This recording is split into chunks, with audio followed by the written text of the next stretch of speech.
International सतह पे एक बड़ी डेवलपमेंट हुई है अमेरिका का कि जो एक्चुअल मंसूबा है वो सामने आ गया है।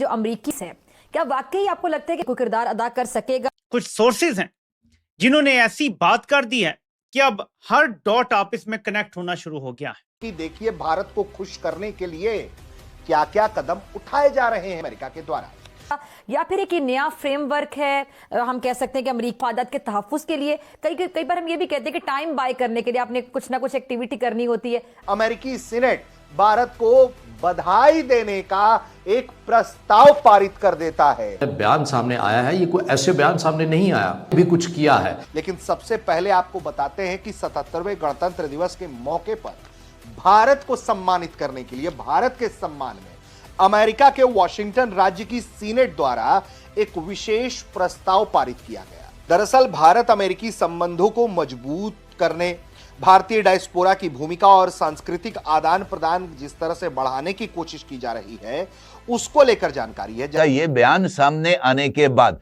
जो सूरत हाल है और अमेरिका के दरमियान ये ना सिर्फ और ज्यादा संगीन हो गई है बल्कि अमेरिकी मीडिया जनाब अब ये जो नई सूरत हाल सामने आ रही है ये किस हद तक खतरनाक है, अमेरिकी शराइत क्या है। जानकारी ये है कि जो वॉशिंगटन राज्य सीनेट है वो उसने एक विशेष सत्र जो है वो किया जहां भारत के गणतंत्र दिवस को सम्मानित करने के लिए रेजोल्यूशन नंबर 8674 को पारित किया गया। यह सत्र जो है वो 26 जनवरी साल 2026 को आयोजित हुआ जो भारत के गणतंत्र दिवस का दिन है। सत्र की शुरुआत जो है बताया जाता है कि तैत्तिरीय उपनिषद के छंदों के साथ मंत्रों के साथ पाठ से हुई जो भारतीय दर्शन की परंपरा जो है, प्राचीन परंपरा जो है उसको दर्शाती है। सत्र के अंत में सिएटल में भारत के काउंसिल जनरल द्वारा जो वॉशिंगटन राज्य कैपिटल है उसमें एक विशेष आयोजन किया गया और लोगों के साथ मुलाकात भी की गई। इसमें कई तरह के राज्य के सेनेटरों के भाषण जो हैं शामिल थे। इसके अलावा भारतीय कलाकारों ने वहां प्रदर्शन भी किया, अपना नृत्य भी दिखाया। उस पॉलिसी की जो अमेरिका लेकर चलता है पाकिस्तान के हवाले से, इंडिया के हवाले से या बाकी दुनिया के हवाले से बहुत सारी बातें हो रही हैं क्योंकि पाकिस्तान और इंडिया के दरमियान जो मामलात हैं वो अच्छे नहीं हैं।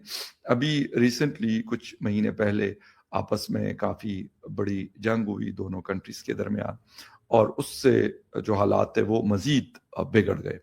लेकिन बहुत सारे लोग ये बातें कर रहे हैं कि जी वॉशिंगटन में पाकिस्तान को ज़्यादा अहमियत मिल रही है या इंडिया को ज़्यादा अहमियत मिल रही है, क्या हो रहा है। नरेंद्र मोदी साहब एक बड़े पावरफुल प्राइम मिनिस्टर हैं इंडिया के, तीसरी दफ़ा वो प्राइम मिनिस्टर बन चुके हैं और इंडिया को रूल करें, इंडियन अवाम ने उनको वोट किया। क्या ऐसी चीज़ें हुई जिसकी वजह से दूरियां पैदा हुई और मैं ये कहूँगा कि पाकिस्तान के साथ काफ़ी ख़राब ताल्लुकात रहे हैं अमेरिका के।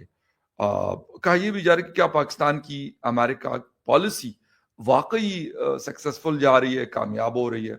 यूएस प्रेसिडेंट डोनाल्ड ट्रंप की जो सेकंड टर्म है व्हाइट हाउस में आने से 2 महीने कबल लास्ट ईयर जनवरी में इंडियन जो फॉरेन मिनिस्टर है डॉक्टर जयशंकर, उन्होंने कहा था कि इंडिया ट्रंप की वापसी से परेशान नहीं है।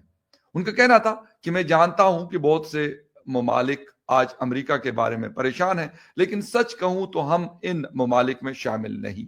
रद्द अमल आया है वो रद्द अमल ये फायदा मंद है या नुकसानदेह? चीमा साहब, ये जो मैंने जिक्र किया है मदर ऑफ ऑल डील का, जिसे इंडिया यूरोप तजारती मुआहिदा कहा जा रहा है, ये क्या भारत की स्ट्रेटेजिक मूव है, स्पेशली नोइंग कि ट्रंप ने उनके साथ क्या डील किया, रूस से तेल खरीदने के ऊपर क्या टैरिफ लगा और दीगर मामलात में कैसे बार बार उसकी सुबकी हो रही थी।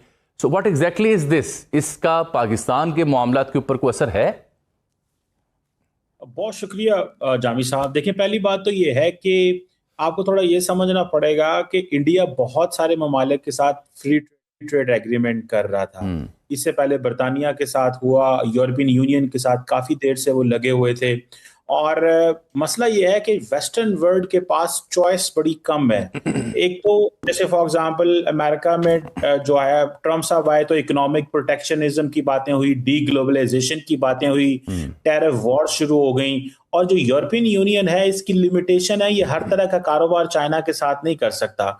तो इंडिया वो समझते हैं 1.4 बिलियन की पॉपुलेशन है, हम इसके साथ काम कर सकते हैं। ये वो अमेरिका ने पिछले 20 साल से उनको बताया है जनाब ये डेमोक्रेसी है, यहाँ पे फ्रेंड शोरिंग करें, नियर शोरिंग करें, अपनी फैक्ट्रियां चाइना से उठा के इंडिया में लगाएं। तो इस तरह की बातें माजी में थी। तो ये जो डील हुई है इसमें तकरीबन इंडिया को ये एडवांटेज है कि वो उसकी एक्सेस बढ़ गई है, इंडिया को मोबिलिटी पैकेज मिल रहा है, इंडिया के स्टूडेंट्स, इंडिया के वर्कर्स यूरोप जाएंगे।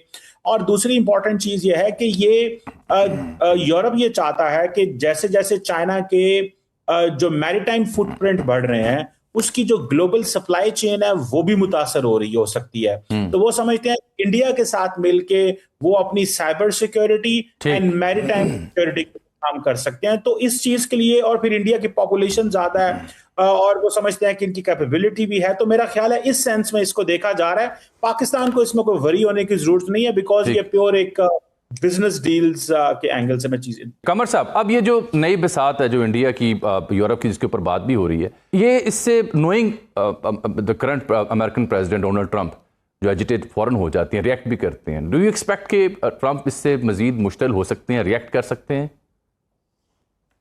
देखिए, मेरा नहीं ख्याल इससे रिएक्ट करेंगे, लेकिन मैंने अभी देखा है कि जो उनके ट्रेजरी सेक्रेटरी हैं स्कॉट बेसेंट।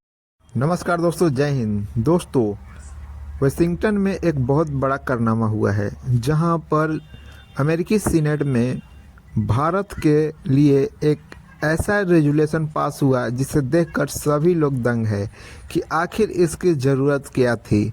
जो आज से पहले कभी नहीं हुआ वो इस वक्त क्यों हो रहा है, वो भी जब इस वक्त अमेरिका और भारत के रिश्ते इस तरह खराब चल रहा है। फिर भी ऐसा करने की ज़रूरत क्या थी। दोस्तों, जब से ये मदर ऑफ ऑल डील हुआ है अमेरिका की आंखें खुल गई है और सभी को समझ में आ गया है कि भारत अमेरिका से अब पहले वाले स्थिति में नहीं रहा और भारत को खुश करने के लिए अब अमेरिकी सीनेट में भारत के लोगों को ही बुलाकर वहां पर भारत को खुश करने के लिए एक प्रस्ताव पास कर दिया गया। दोस्तों, इसकी शुरुआत मंत्रोच्चारण के साथ हुई जो पहली बार हो रहा है ये इतिहास में। दोस्तों, वीडियो पसंद है वीडियो को लाइक करें, शेयर करें, चैनल को सब्सक्राइब करें। उनकी एक स्टेटमेंट आई है जिन्होंने ये कहा कि जनाब यूरोप जो है उसको इस चीज को समझना चाहिए कि इंडिया रशियन तेल खरीद रहा है और आप बेसिकली फाइनेंस कर रहे हैं यूरोप की इस रशियन वॉर को। तो बेसिकली अमेरिकन ये समझ नहीं रहे थे, या उनको पता था लेकिन वो ये एक्सपेक्ट नहीं कर रहे थे कि हम अगर अपने ही अलायंस को टाइट करेंगे तो ये आपस में डील्स कर लेंगे।